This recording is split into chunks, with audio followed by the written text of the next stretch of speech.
വഖഫ് ഭേദഗതി ബില്ലിനെ സ്വാഗതം ചെയ്ത് നിരവധി പേരാണ് രംഗത്തെത്തിയിരിക്കുന്നത്. പുതിയ ബില്ലിനെ എതിർക്കുന്നവരുടെ പ്രധാന ഉദ്ദേശം പല കാര്യങ്ങളും പുറത്തുവരുമെന്ന ഭയമാണെന്ന് 43 വർഷം ഗൾഫിൽ ജോലി ചെയ്ത പ്രവാസി ഇലിയാസ് അലി. ഗവൺമെന്റ് നടപ്പിലാക്കാൻ പോകുന്ന വഖഫ് ബോർഡിലെ പുതിയ മാറ്റങ്ങളെ ഞാൻ പരിപൂർണമായി യോജിക്കുന്നു. അതിൻ്റെ പ്രധാന കാരണം ഇന്ത്യ ഒരു മതേതര രാഷ്ട്രമാണ്. എല്ലാ മതത്തിൽപ്പെട്ടവരും അതിലുണ്ടായിരിക്കണം.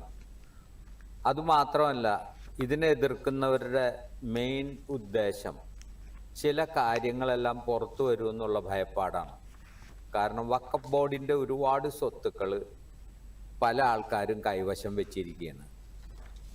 നമ്മളൊരു സൗഹാർദ്ദമായ രീതിയിൽ എല്ലാ മതങ്ങളും ഒന്നിച്ചു പോകണം. നമ്മുടെ രാജ്യത്ത് എല്ലാ ഇന്ത്യക്കാരും സ്നേഹത്തോടുകൂടി മതപരമായ ഒരു വേർപാട് നമ്മളുടെ ഭാഗത്ത് ഒരെല്ലാം ഉണ്ടാവാൻ പാടില്ല. അതുകൊണ്ട് ഈ ബില്ലിനോട് ഞാൻ 100% യോജിക്കുകയാണ്. അത് നടപ്പിലാക്കണം എന്ന് തന്നെ ഞാൻ ഉറപ്പിച്ചു പറയുന്നു.